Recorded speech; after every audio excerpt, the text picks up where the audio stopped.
I feel like I'm being drug into a debate that I didn't think was that big of a deal. For 50 years, I've been eating shrimp and enjoying it. I don't care that the shell is still on the tail. It's a handle. But now, this guy over here a minute ago was telling me he'd much rather have it without that tail there. It's a hassle. I'm a person who just likes to grab my food and pop it in my mouth. I don't want to sit there and go, oh, golly gee, I gotta take this off before I can eat it. Yeah, that bugs me. You want me to cut the crust off your peanut butter and jelly as well? No, I don't mind the crust.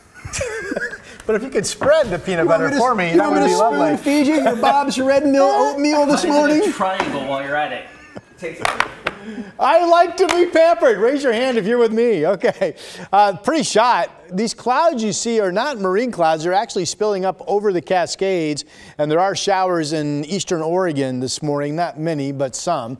We are all dry. We will stay that way today here in the Rose City. We're starting off 53 degrees. Sun up this morning, 651. Moving forward, those clouds that are spilling over the Cascades will back off, and we will go on to be mostly sunny, 66 at noon and 77 at 5 p.m. Here's Chris. That looks awesome. Let's take it down to Tualatin. Rod, this is I-5 near the 205 interchange. For some perspective at home, this ramp right here, that's the ramp from 205 south to I-5 south, and you can see traffic is rolling along just fine there. Banfield looks good out near 82nd Avenue and out into the Tannisbourne area. Highway 26, again, pretty wide open, guys. Lots of elbow room on the freeways. Our freeway drive this morning is off to a good start.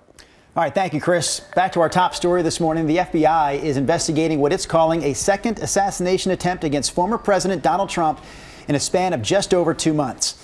The latest attempt happened yesterday afternoon at the former president's golf course in West Palm Beach, Florida. The suspect is now in custody after shots were fired while the former president was on the course. Police arrested 58-year-old Ryan Wesley Ruth. Court records show that he has a long criminal past in North Carolina. Officials say a witness helped them find Ruth. Fortunately, we were able to locate a witness that came to us and said, hey, I saw the guy running out of the bushes. He jumped into a black Nissan, and I took a picture of the vehicle and the tank, which was great. Officials say Ruth now faces federal charges. Both President Joe Biden and Vice President Kamala Harris have issued statements condemning acts of political violence. Just days after schools in Oregon and across the country saw an uptick in school threats, another school in our area has been targeted. Longview police have arrested a minor in connection with a series of threats against schools in the Longview district. Ashley Grams joins us from one of those middle schools. Ashley, what do we know about the investigation? Drew, China, good morning. Longview police say the minor that they arrested was a 13-year-old boy after he posted threats targeting Mount Solo Middle School. But that was not the only threat police investigated. They say they saw several school threats through Snapchat last week, some of which were vague and others singling out certain schools like this one. Longview police say the department chases every lead, and while there were several, they just weren't credible. Finding one of those threats even came from out of state. The Longview district says they will hold school this morning, but there will be extra patrol officers in addition to the usual school security. School safety is our number one priority, and we understand that there are some parents that would be concerned about the threats, and we're concerned about the threats. So we've been working closely with the school district, our school resource officers, our patrol officers. Now, this threat comes after some school districts in Washington and Oregon faced threats last week, including a threat to Sweet Home High School, causing the district to cancel school on Thursday and Friday while police searched for that minor. That minor threatening Sweet Home High School was arrested. Now, for those students in Sweet Home, they will resume classes this morning, heading back as normal as usual. That's the same for students in Longview. Schools are on a normal schedule, and they will have that increased patrol presence on some campuses. Drew, China. All right, thank you, Ashley. Ashley Grams reporting live for us in Longview this morning. Let's get to some other headlines that we're following. Oregon State Police identified the man who was shot and killed after a standoff in Lynn County over the weekend as 46-year-old David Tyler. Shortly before 1 a.m. on Saturday, deputies responded to a report of a pedestrian who was hit by a vehicle. When they got to the scene, investigators say Tyler fired a gun. A SWAT team was called in, and state police say Tyler pointed his gun at team members. They also identified Daniel Ball as the Benton County sergeant who shot and killed Tyler. The person who was hit by the vehicle was treated for minor injuries.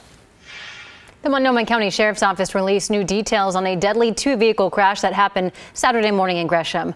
This happened on Southeast Foster Road near Jenny Road. When police got there, they found one of the drivers dead. The other driver, 29-year-old Titus Schmigel, was arrested and booked on DUI, manslaughter, and other charges. In Marion County, state and police arrested a man on murder charges over the weekend. Officers were called to an assault just before 4:30 in the afternoon in the area of West Locust near Heritage Loop. There, they found the body of 55-year-old Curtis Longfellow and then arrested the suspect, 30-year-old Skylar Gendhar. He's being charged with second-degree murder and unlawful use of a weapon. The Multnomah County Sheriff's Office shared details about a major drug bust in the county that happened a couple of months ago, where they seized nearly 200 pounds of illegal drugs, including cocaine, meth, and ketamine. They also seized more than $700,000 in cash and 28 firearms, including one fully automatic submachine gun. In your sports news this morning, it was a big weekend for rivalry games here in the Pacific Northwest, starting with the Ducks and Beavers playing as non-conference opponents for the first time in more than 60 years. Oregon put a strong offense and was able to shut out Oregon State in the second half for a dominant 49-14 win. Now the Ducks get a week off before they take on UCLA. Much closer affair in the Apple Cup. This was the first time that Washington and Washington State played each other in an Apple Cup matchup as non-conference opponents since the 1960s. This one came down to a 4th and goal with just over a minute left, and the Cougars were able to make that stop right there to seal their 24-19 victory. The crowd went wild. The Cougars went wild. There is the Apple Cup trophy, and here's Rod Hill to talk all about it from the Weather Center. Well, I understand the Cougars were happy and the Huskies were disappointed. That's the wrap. Yeah, there you go, Rod. Great job out of you. He's more of a forecaster than a looker-backer. Yeah, and that's why I'm in weather and not sports. Here's a look at our showers out across the east day. There's a storm threat later today in the same area. Notice how clouds are coming up and being kicked back to the west. And at least this morning, cloudy up in the gorge and some of the clouds coming up over the Cascades. Here on the west side of our state, those clouds will be backing off during the day, and we'll finish up with a mostly sunny, really nice Monday. Here's the wide futurecast. It does show there's a thunderstorm threat lingering this evening out across southeastern Oregon.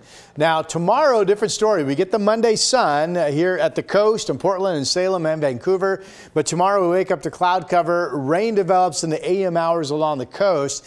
Futurecast doesn't show this rain coming into the I-5 corridor until mid-afternoon, but I do believe it's possible we could see rain here in Portland as early as noon tomorrow. Once it starts, it's not scattered. It's fairly widespread, steady rainfall that will continue through at least mid-evening. Weather models show the heaviest of the rain will be near to south of Salem and then especially down around Eugene, where there could be 3/4 of an inch of rain fall down in Eugene, by the way.